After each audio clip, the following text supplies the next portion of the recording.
Hello, everyone. We are Sticks and Stones. The members of our team are James Wilden, Kyle West, Leonard Patterson, Matthew Mangold, and Tiffany Gill. The game.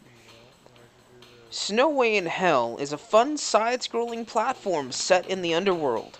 Once a year, Satan's minions are sent on a quest to the surface to gather snow and create a snowball. This snowball is placed inside a gift box that magically keeps it chilled all year round. The gift box is treasured by Satan as he enjoys the coolness that the snowball provides while in the fiery pits of hell. Unfortunately for him, this year's magically enchanted snowball doesn't want any part of that action. This little snowball makes a break for it. You have to help Snowball stay cool while he makes his way through the pits of hell and back to the surface. The main vision of Snow Way in Hell to create simple game mechanics that would be intuitive enough for the casual player to learn, but present an ever-increasing challenge of the puzzle platform environments that would appeal to experienced platform players. In order to achieve this vision, we ultimately focused on three key features in this project. Make spectacular jumping combos. Making spectacular jumping combos. Allow the player to create a chain of timed jump combos to get Snowball to traverse various environmental obstacles like fire and spike pits, wide gaps, and lava rivers. Throw snowballs to combat the devil's creatures and create steam. Our hero can throw snowballs into fire pits in order to create steam and float on it upwards. Also, throwing snowballs can be used as a defense to freeze enemies in their tracks. Snowball will continually melt throughout the game, and even more so when he takes damage. Replenish his health meter by consuming defeated enemies. Hi, I'm Kyle. My role for this was lead designer and game artist. I was in charge of building and animating the characters for our game. Once the drafting process was over, I took the character sheets and began building them in Maya. Once the characters were built to the way we wanted them, I began to build a skeleton for the animation process. With the skeleton in place, I animated them with the actions we had chosen earlier. Once these were done, I passed them on to Tiffany. I was also in charge of building the levels in our game. I drafted up each one on graph paper, then began building them in UDK. In order for us to make this as original as possible, I created all of the meshes that went into our levels. Adding lighting and materials and the meshes tied our levels together and created the overall feel of the game. One thing that I felt went right was once the meshes for the ground were built and placed into the levels, everyone began feeling more confident and comfortable about how the levels were going to play. Up to that point, we had been struggling with sizing the characters and the levels themselves, so everyone was wondering how it was all going to come together. But once the meshes were in place, the sizing took care of itself, and everything started coming together for us. One of the things I felt went wrong was passing off our character builds and animations to somebody else. It was supposed to give us more time to work on other things that at the time were more important to get done, which it did, and we got them done, but in the end, only one of the characters we passed off got finished, and it became a rush to finish the others.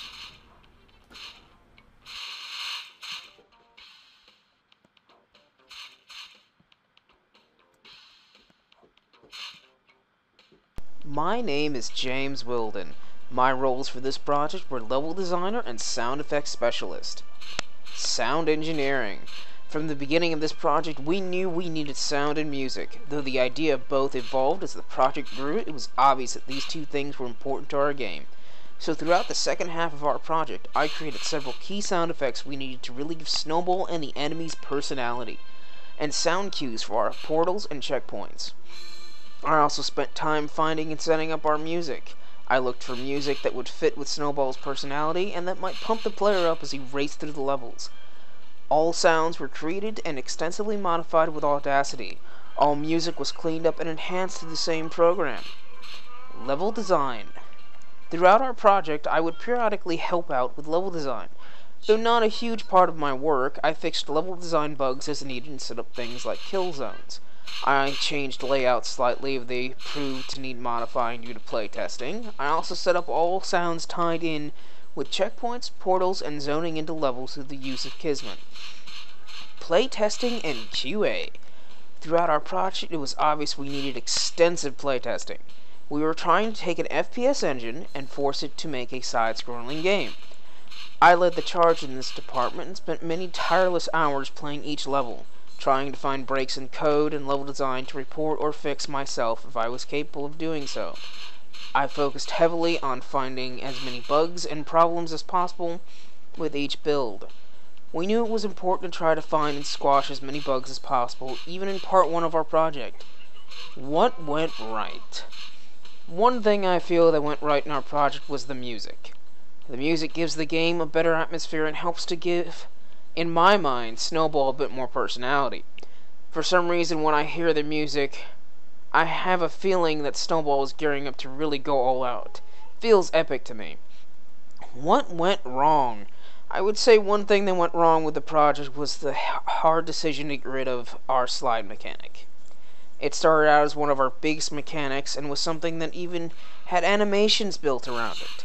Sadly, though, due to engine issues with UDK and problems with trying to script out the mechanic, it was eventually scrapped. There just was not enough time to try to fix it, and the levels evolved beyond the need for it.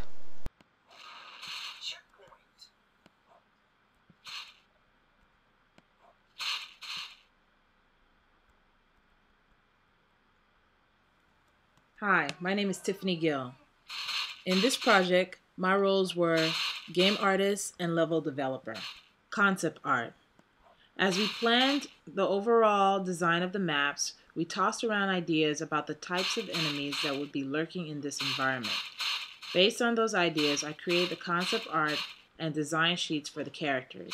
We kept the styling simple so that we could create the models and animations ourselves if need be. Custom character UDK integration. I worked closely with both the Full Sail game artist and our lead designer as they modeled and animated the custom characters. As the main point of contact, I was able to make sure that things were consistent with the design sheets, as well as serve as the liaison between them and the team. As the Maya files were completed, I imported them into UDK and finished their assets, as well as the animation code needed within their custom AI classes. Advanced Kismet systems. I was tasked with creating all of the Kismet systems for the major moving components in-game, as well as the gate trigger systems. This included the engine room's elevator system, the rotating platforms, and piston jump system. For example, I created a combination of delay randomizers to make sure that the player would get a slightly varied sequence of movements from the piston jump system with each playthrough. What went right? One thing that went right was each member's ability to come to the aid of another member when an issue arose. For instance, when I had issues with the custom characters and their animations not fully displaying in-game, I knew I could count on James to help me play test and pinpoint the problem, and then Matt helped me figure out possible scripting solutions. What went wrong?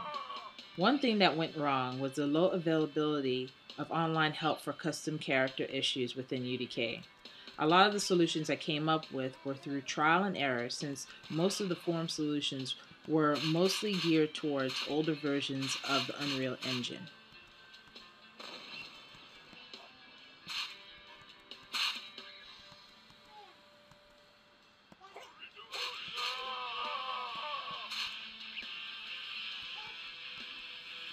Hi, my name is Leonard Patterson, and my roles on the Sticks and Stone Final Project team were level developer, level designer, and UI designer. As a level developer, my role was to assist Matt with any lines of code needed to work in our game. In the early stages of the game, I got the basic elements and movement for our enemy AI down, while Matt expanded upon these scripts to what they are today. I also did quite a bit of research regarding different approaches to use when it came to AI and custom Kismet configurations to work in our game. As a level designer, I stepped in this role while doing other things with level was quite a task. Here I was responsible for making sure that the mechanics and actual objects and meshes placed in our game actually did what they were supposed to do. In this role, a lot of time was spent playtesting and ensuring that Snowball and all elements within the game worked as designed, as well as added and or removed any objects to enhance gameplay. As a UI designer, this was one of the toughest roles to fill, as it took a lot of research and allowed me to become the quote-unquote jack of all trades, so to speak. Throughout the life cycle of our game, one thing that needed to be done was some type of main menu system that contained a play button, fully functional option menu, as well as an exit button, basically the health bar in the game. What went right? One thing that went right during this project was how much knowledge and experience each of us brought to the table. Most projects you would think that there is a knowledge gap, but for this project, we all were able to pick a role and do it quite well. With the amount of knowledge and determination each one of the teammates and myself brought to the table, we were bound to do a fantastic job, and our work shows for itself. What went wrong? I think the only thing that went wrong was the underestimation of how much time we had to actually implement all the things we wanted in the game. We were able to get a stride going and keep it going. Hi, my name is Matt Mangold, and my role on Team Sticks and Stones was lead developer. As lead developer, my significant contributions all revolved around implementing mechanics and features in Unreal Script for our game. I was ultimately responsible for the functionality of all gameplay elements that required new code to be written. I wrote the bulk of our artificial intelligence and implemented a fairly varied collection of baddies that performed an assortment of different activities, including chasing Snowball, running from Snowball, flying towards Snowball, shooting at Snowball, diving into lava, and starting fires. Once I had written each piece of AI, I placed them strategically around our completed levels. I wrote custom Kismet sequence actions to configure each AI with respect to its environment, and hooked it all up within our levels. Each of our bosses required quite a bit of configuration on the Kismet side to get them to work properly, and all that configuration required some custom scripting. I also implemented all of the mechanics that define our game. I wrote scripts that made Snowball double jump, throw his snowballs, slide around on frozen surfaces, float on steam, and absorb frozen enemies.